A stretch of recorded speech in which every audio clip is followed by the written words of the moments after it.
So if you have your Bible, please make it ready and open it in the book of 1 John chapter 1 and 2. Chapter 1 and 2.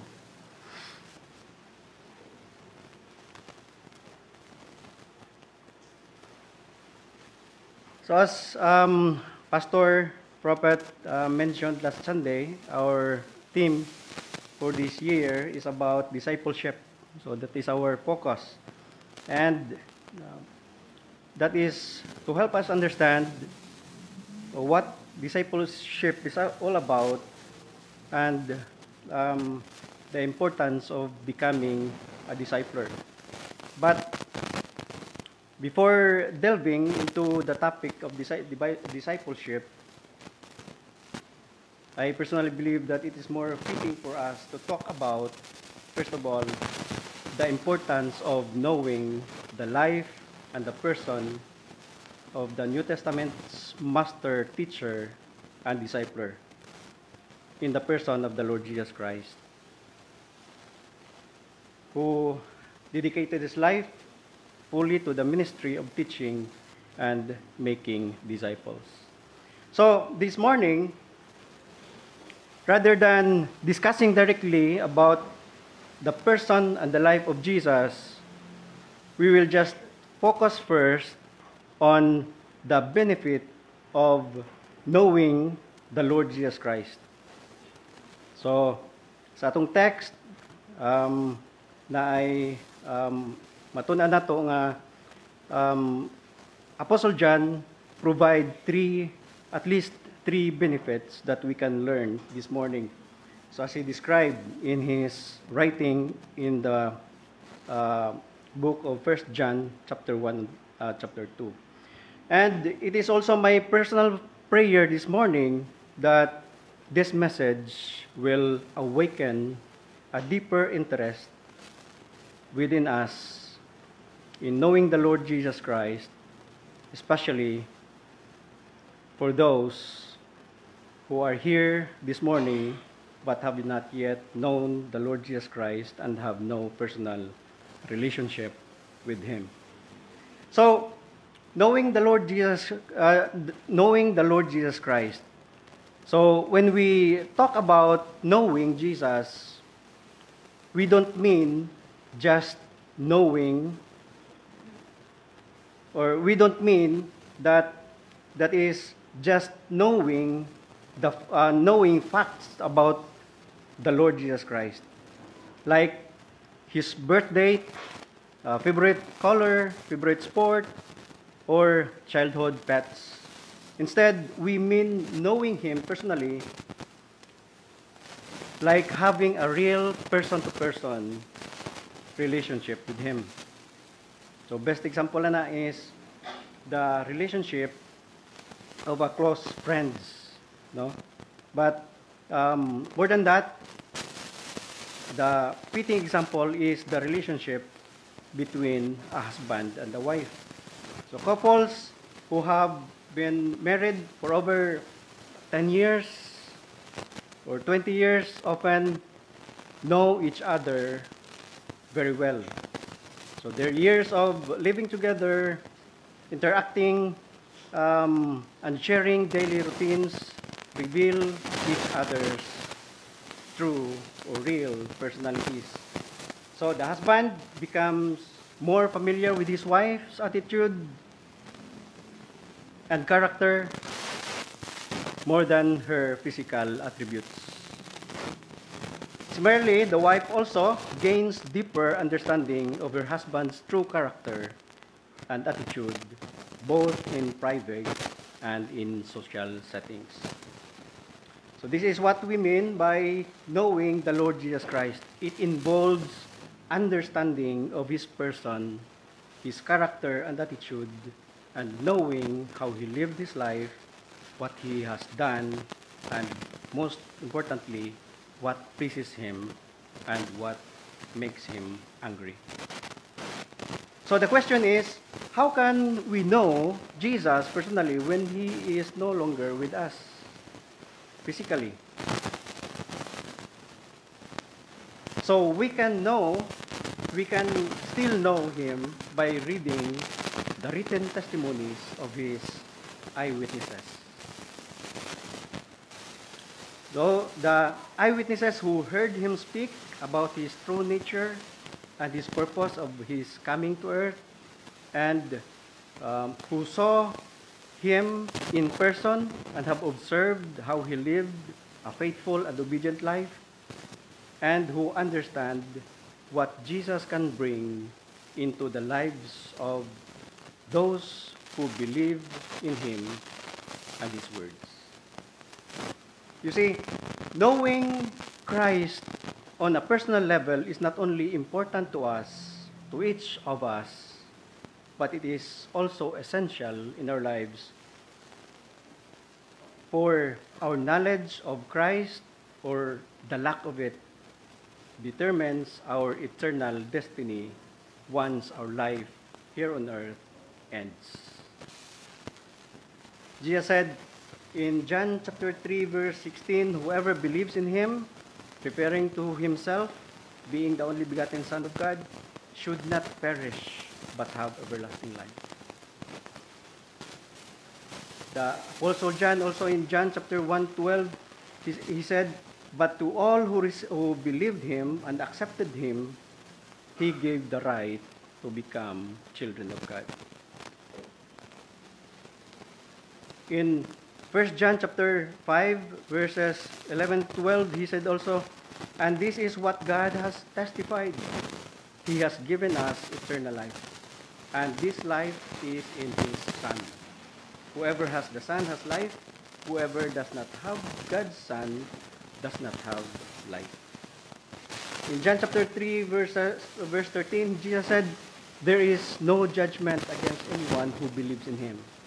But anyone who does not believe in him has already been judged for not believing in God's one and only Son.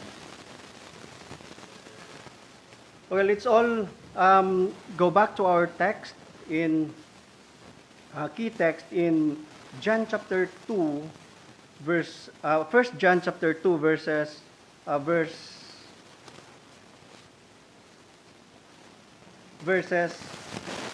John chapter 1 verses 1 to 4, and 1 John chapter 2 verses 21, and we jump into verse 25.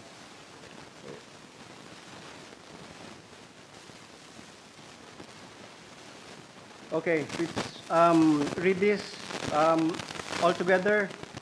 Ready? Read. We proclaim to you the one who existed from the beginning, whom we have heard and seen. We saw him with our own eyes and touched him with our own hands. He is the word of life. This one who is life itself was revealed to us, and we have seen him, and now we testify and proclaim to you that he is the one who is eternal life. He was with the Father, and then he was revealed to us. We proclaim to you what we ourselves have actually seen and heard, so that you may have fellowship with us, and our fellowship is with the Father and with his Son, Jesus Christ. We are writing these things so that you may fully share our joy. In chapter 2, verse 21, I am writing to you not because you don't know the truth, but because you know the difference between truth and lies. In verse 25, and in this fellowship we enjoy the eternal life he promised us. So, our key text will give us an idea that a personal encounter with Christ, whether it is physically or through faith, brings full and enduring joy. Jesus Christ is not only the begotten Son of God the Father, he is also God himself, and he is the giver of eternal life. So, our proposition this morning is that a person who does not know Jesus Christ cannot know God. and cannot have fellowship with God the Father and His Son, Jesus Christ. So a person who does not know Jesus Christ cannot know God and cannot be in fellowship with God the Father and His Son, Jesus Christ. For the reason that a person who does not know God, know Christ, it means they are or he is still walking in darkness or living in darkness and spiritually blind, unable to see the light of God because he is blinded by his sin. So their sin is not forgiven because they love darkness more than light. Therefore, he cannot have fellowship with God, the Father, and His Son, Jesus Christ. The Apostle John said in verse 5 of John chapter 1, 1 John chapter 1, God is light, and in Him is no darkness at all. Paul also, in 2 Corinthians chapter 6:14, be ye not unequally yoked together with unbelievers. For what fellowship hath righteousness and unrighteousness? And what communion hath light with darkness? So there is no communion, there is no fellowship between light and darkness. Apostle John said in 1 John chapter 1, verses 5 to 10, this is the message we heard from Jesus, and now we declare to you, God is light, and there is no darkness in Him at all. So we are lying if we say we have fellowship with God, but go on living in spiritual darkness. We are not practicing the truth. But if we are living in the light, as God is in the light, we have fellowship with each other. And the blood of Jesus, His Son, cleanses us from all our sins. If we claim we have no sin, we are only fooling ourselves and not living in the truth. But if we confess our sins to Him, He is faithful and just to forgive us our sins and to cleanse us from all our unrighteousness. And if we claim we have not sinned, we are calling God a liar and showing that His word has no place in our hearts. This means that a person can only have fellowship with God the Father and God the Son if he is living in the light of God. And unless sin is cleansed and forgiven, no one can be in fellowship with God and His Son. Jesus Christ, so no one can be in fellowship with God, the Father and His Son. And forgiveness requires the blood of Christ. For only Jesus' blood can wash away sin. So a person living in darkness is unable to see and recognize the truth of his sinfulness. And consequently, he doesn't feel the need to ask for forgiveness or seek salvation due to his unbelief in the person of Christ and His Word. So, now to our first point, and please take note also that John is writing this letter to the group of believers who are followers of the Lord Jesus Christ. And according to some commentator, they are believed to be members of the group that he ministered in Asia Minor. They were his spiritual children, and proof of that is that found in verse 1 of chapter 1, 1 John chapter 2, when he called them, my dear children.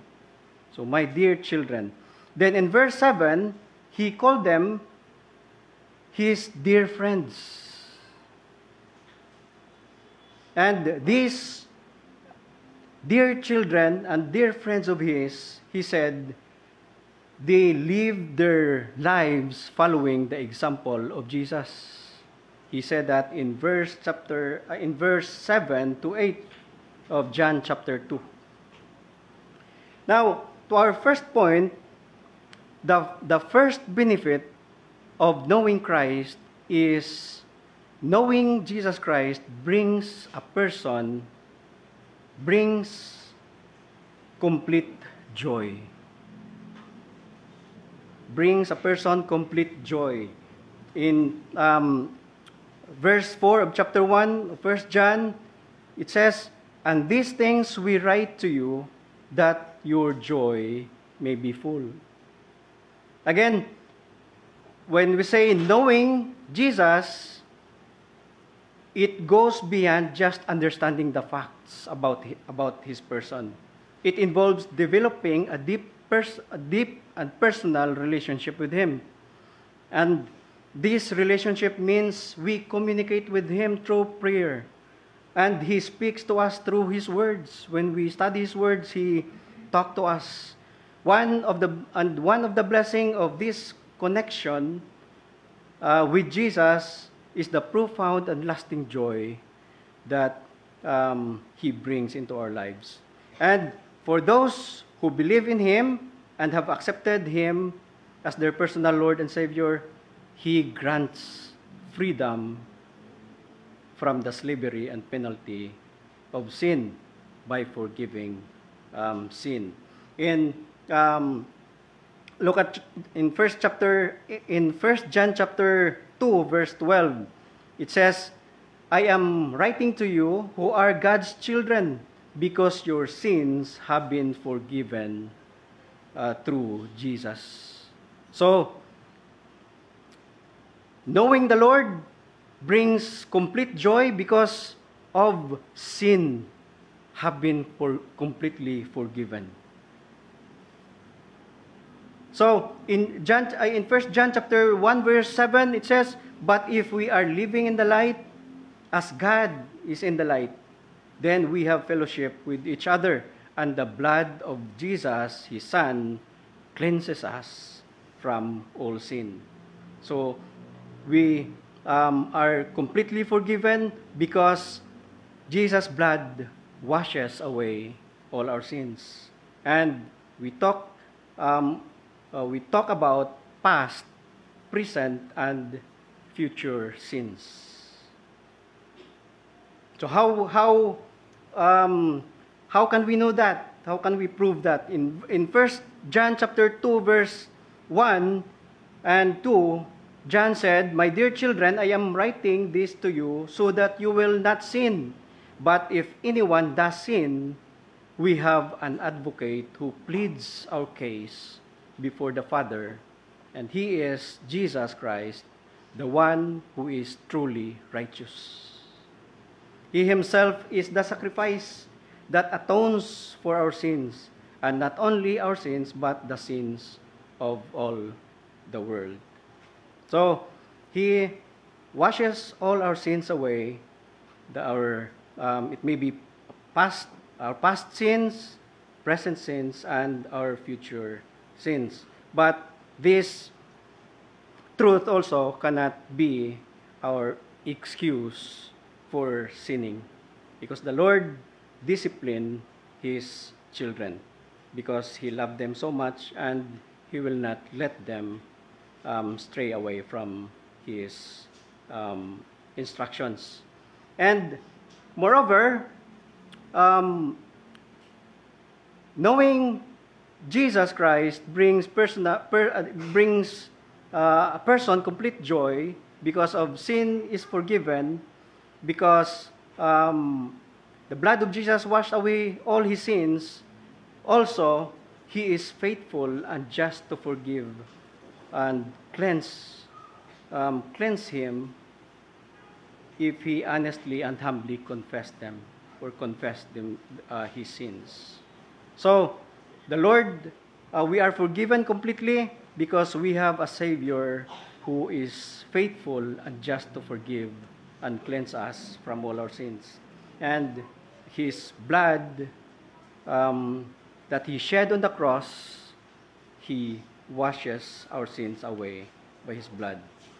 Secondly, He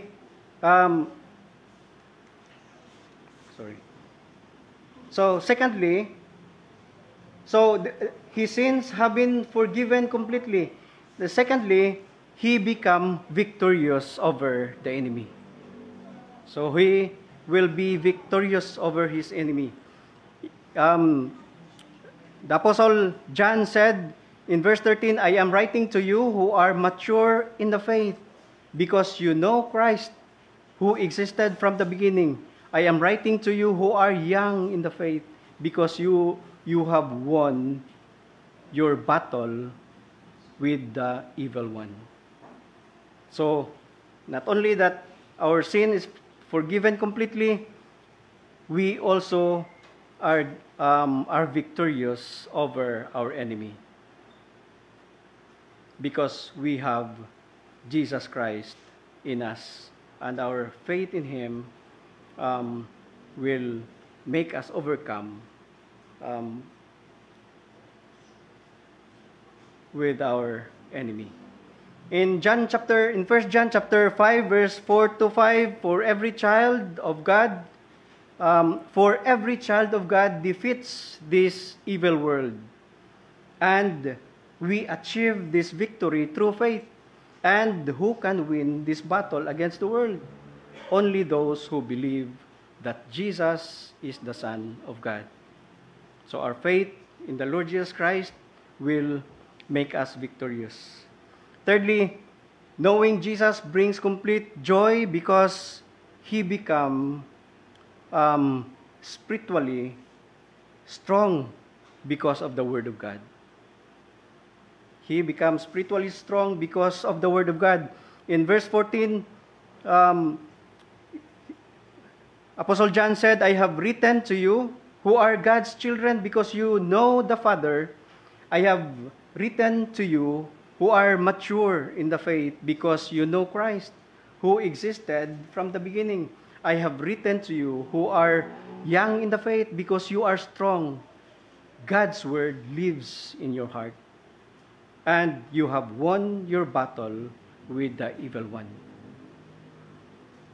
So, in Psalm chapter 19, and we are familiar with this verse, 119:11, David said, I have hidden your word in my heart that I may not sin against you.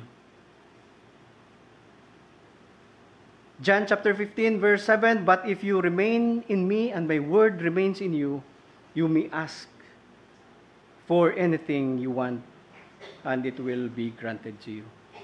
So the Lord will make us victorious over our enemy because of our faith in the Lord Jesus Christ, and because of His word that will guide us and set us in the straight path. This means that he becomes spiritually strong, or the person who knew the Lord Jesus Christ will become spiritually strong because he has the Word of God hidden in his heart, and he lives or he is living his life according to the instructions of God. Thus, the enemy has no power over him. So the enemy has no power over us or over the believer of the Lord Jesus Christ. And to our second point, the second benefit of knowing Jesus is he enables us, or enables a person to discern the difference between truth and lies. So knowing Jesus Christ enables a person to discern the difference between truth and lies. In chapter 2 of 1 John, verse 21, it says, "So I am writing to you not because you don't know the truth, but because you know the difference between truth and lies." So the person who knew Jesus can discern the difference between truth and lies because he is living in the light. He is living in the light. In chapter 1, verse 5 of 1 John, it says, "This is the message we heard from Jesus, and now we declare to you, God is light, and there is no darkness in him at all." In verse 7, "If we are living in the light, as God is in the light, then we have fellowship with each other, and the blood of Jesus, his Son, cleanses us from all our sins." John chapter 1, verse 4, "In him was life, and the life was the light of men. And the light shines in the darkness, and darkness did not comprehend it." In chapter 8 of John, verse 12, Jesus said, "I am the light of the world. If you follow me, you won't have to walk in darkness, because you will have the light that leads to life." So, when a person is living in the light, everything becomes clearly visible. And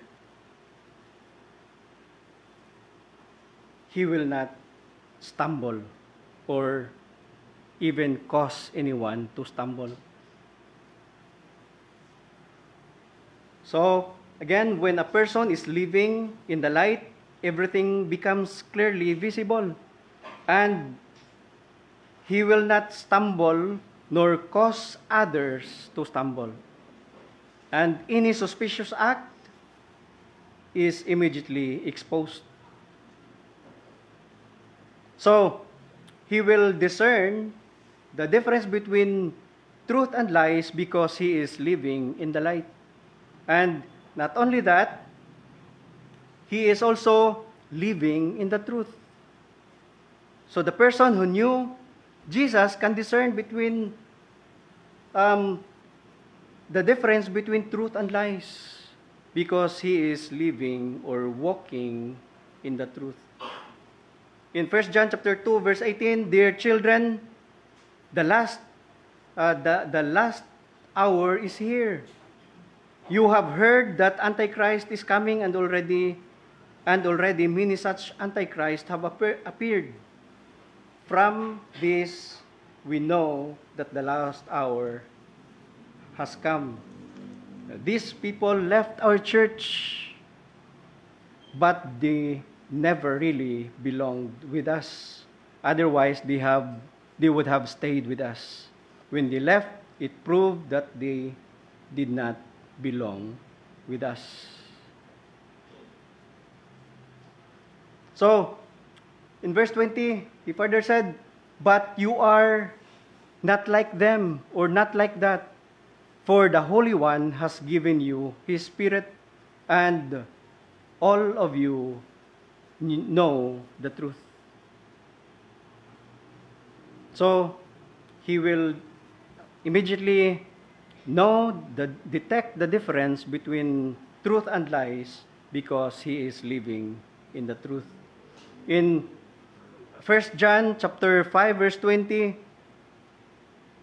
it says, "And we know that the Son of God has come, and he has given us understanding so that we can know the true God. And now we live in fellowship with the true God because we live in fellowship with his Son, Jesus Christ. And he is the only true God, and he is eternal life." So when a person who knew the Lord Jesus Christ, he will easily discern the difference between the truth and the lies because he is living in the light, and he is also living in the truth. When a person is living in the truth, he can easily recognize who are those not practicing the truth. So he can easily recognize those who are not practicing the truth. John chapter 1, verse 6, "So we are lying if we say we have fellowship with God but go on living in spiritual darkness, we are not practicing the truth. In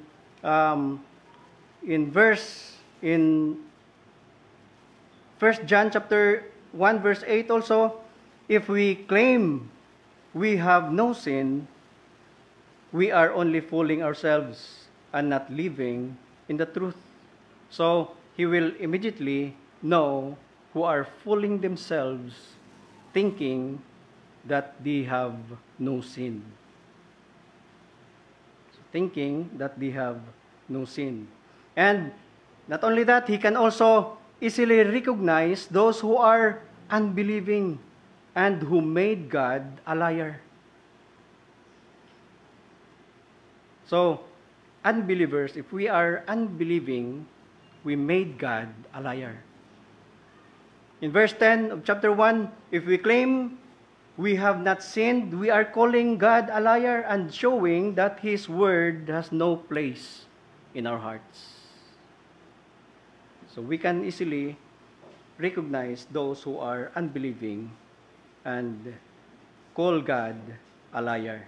And easily recognize also those who are disobedient and ignorant of the word of God.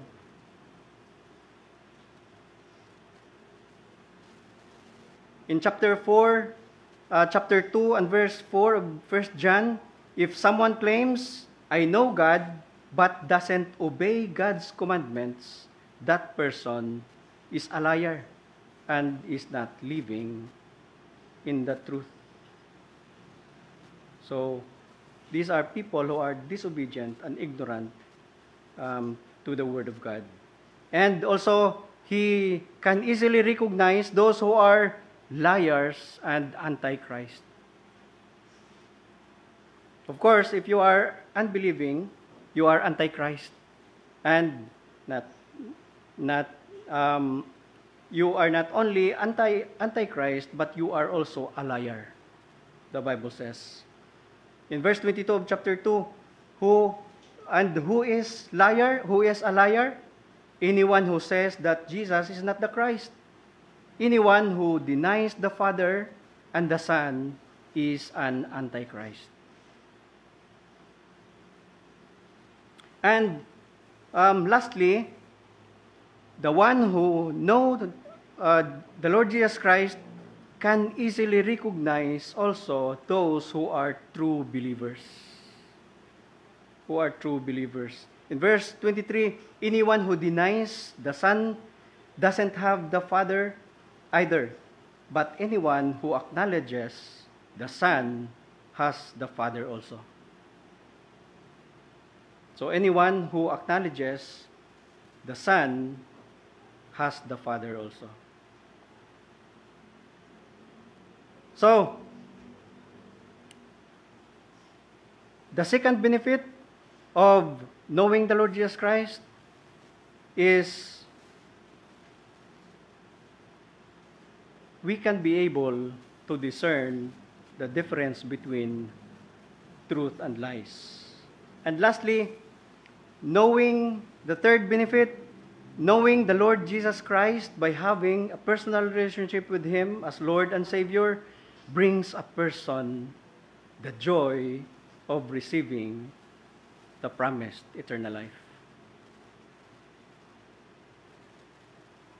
Knowing the Lord Jesus Christ by having a personal relationship with Him as Lord and Savior brings a person the joy of receiving the promised eternal life.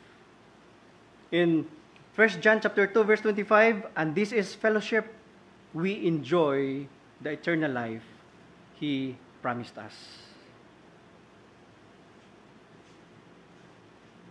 We enjoy eternal life He promised us. A person who has eternal life,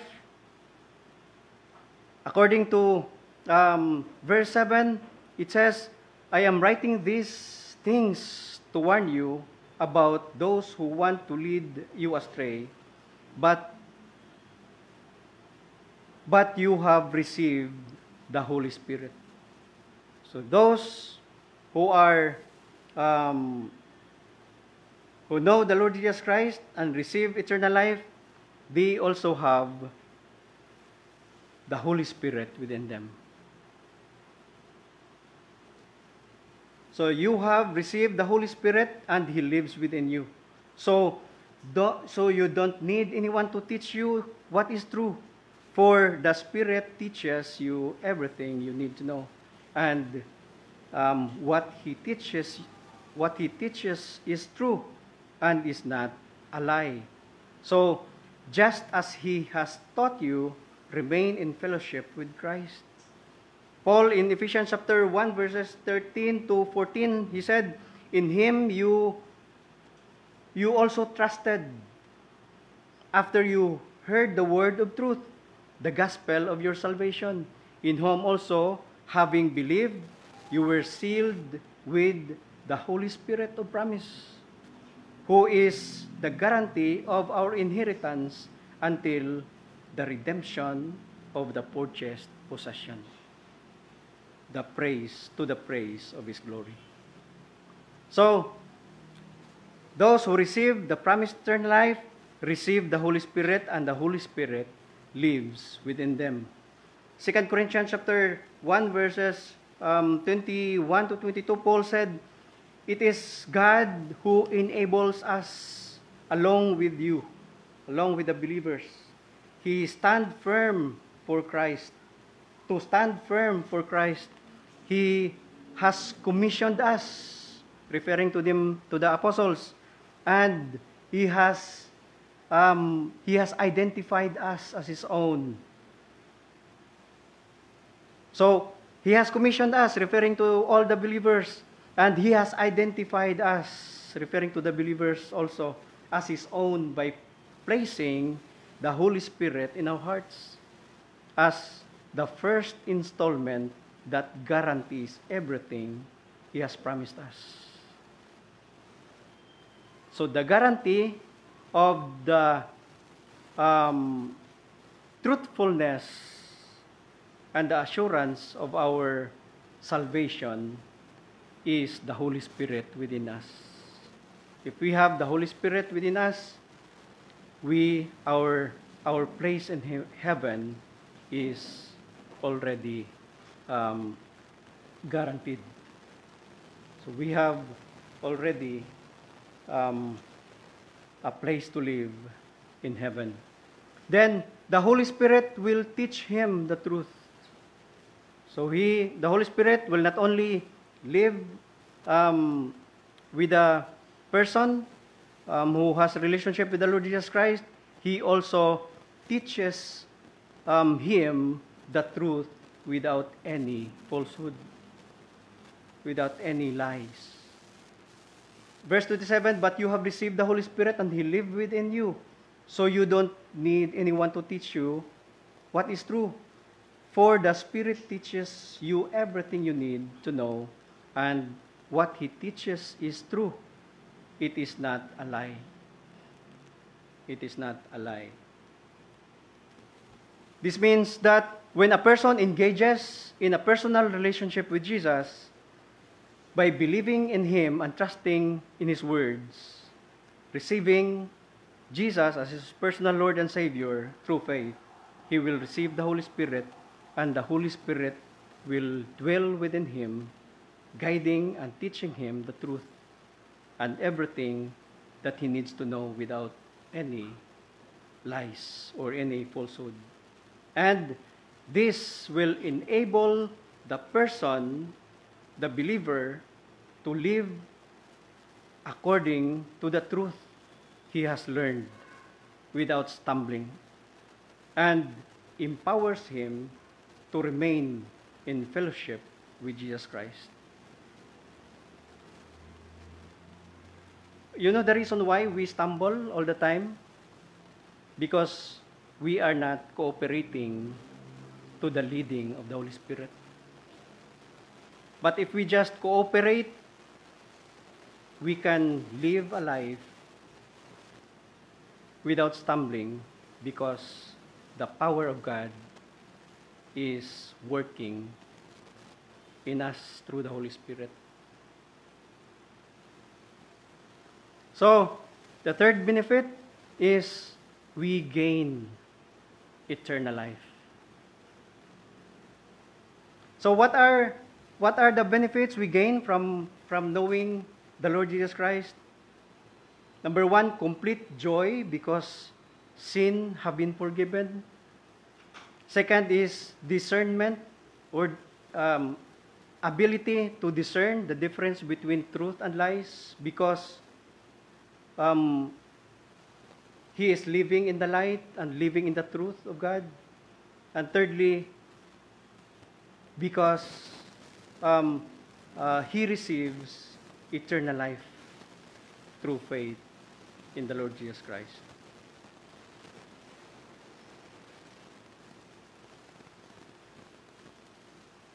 And if this is what we gain from knowing the Lord, and we understand this fully, only those who are truly full or dumb would not be interested in knowing or having personal relationship with the Savior, Jesus Christ. So only fools, only dumb people would not be interested in having personal relationship with the Lord Jesus Christ.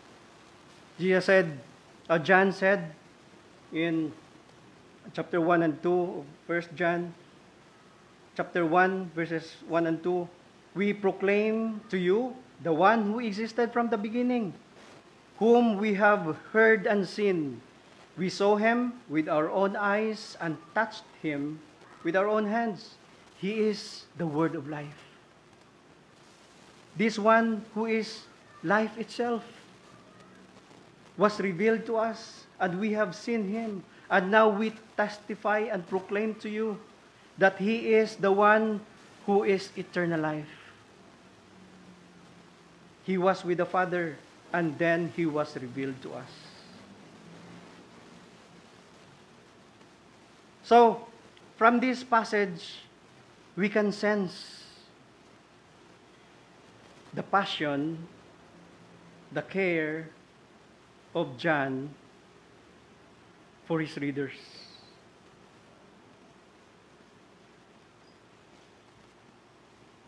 He pleads with them to hear his testimonies, to accept them, to accept their testimonies about the Lord. And he urges them to believe in Jesus Christ because Jesus is real. He said, he is the true word of life, the one who is life itself, the eternal life. And along with his fellow disciples, he heard Jesus' testimony about God the Father and about himself clearly with his own ears, and saw him physically with his own eyes. And this first-hand experience convinced the apostles, including John, that Jesus was telling them the truth, or the people the truth, and there is no falsehood in him. And as a result, they believed and put their trust in him, and even willing to die for him. And because they found complete joy in their fellowship with Jesus and with the Father. Here, he was like telling his readers, I want all of you to do the same, to follow us, to imitate us, to have faith in him, and put your complete trust in him, so that together we will share the joy of having fellowship together with God, the Father, and his Son, Jesus Christ.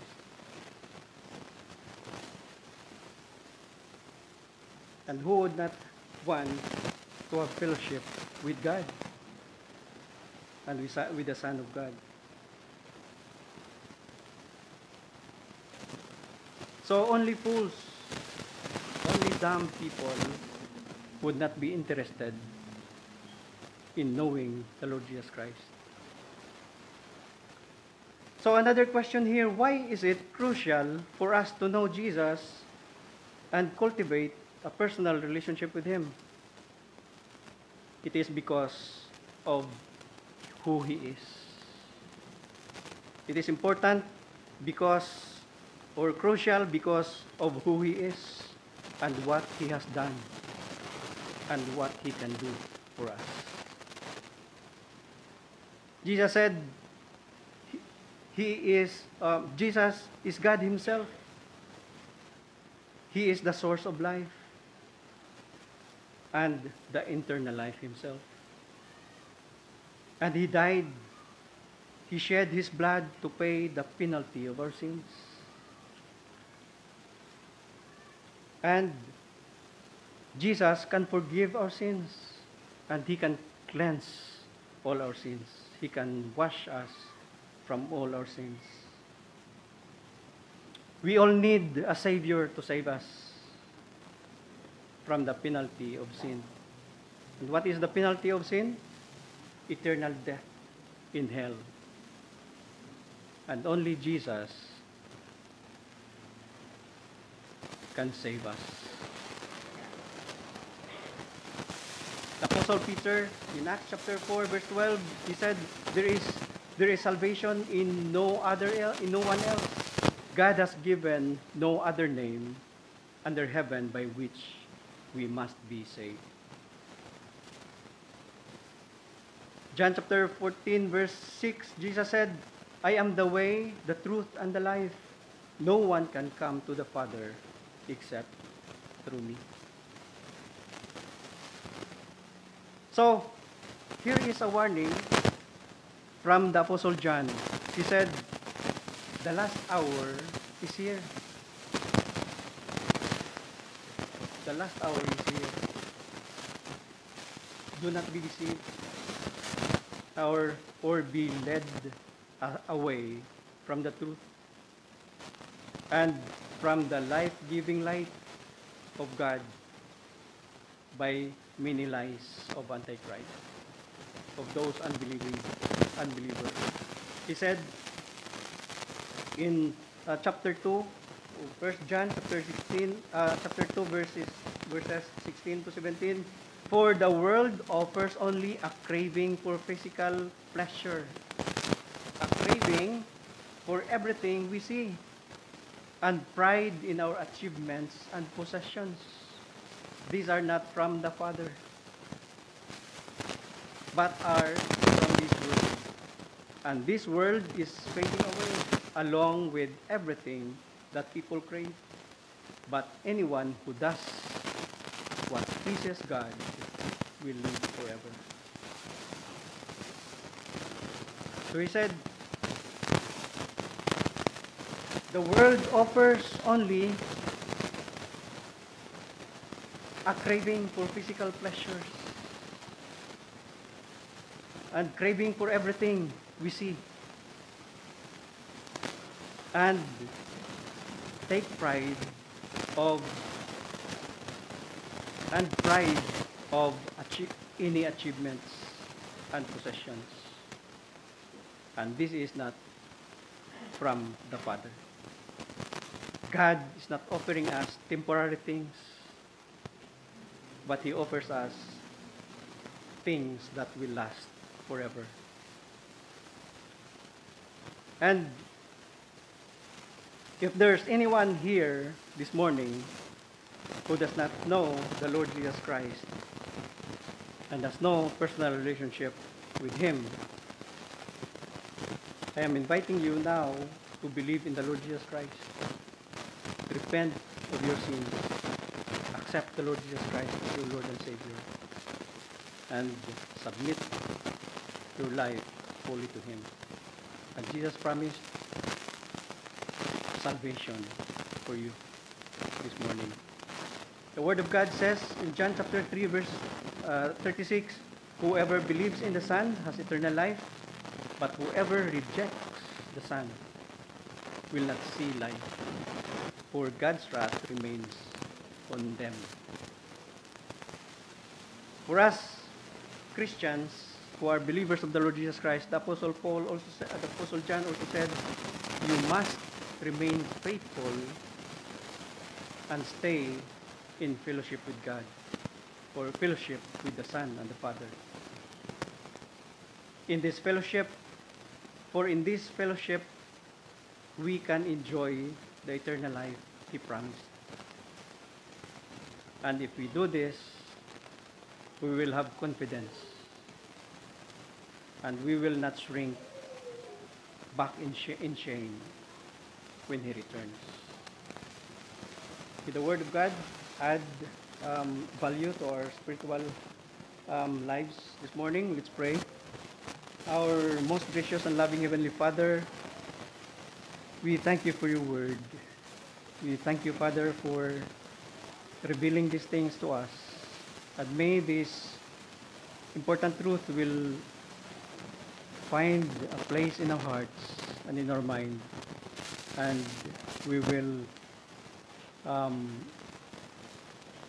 do our best to know You more. Please, Lord, give us a deep interest of knowing You.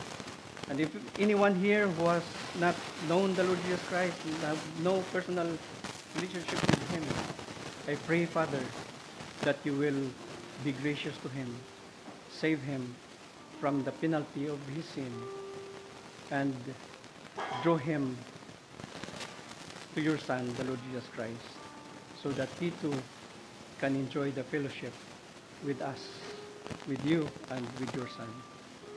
Thank You for Your Word. Thank You for Your grace. Thank You for Your mercy. In Jesus' name we pray. Amen.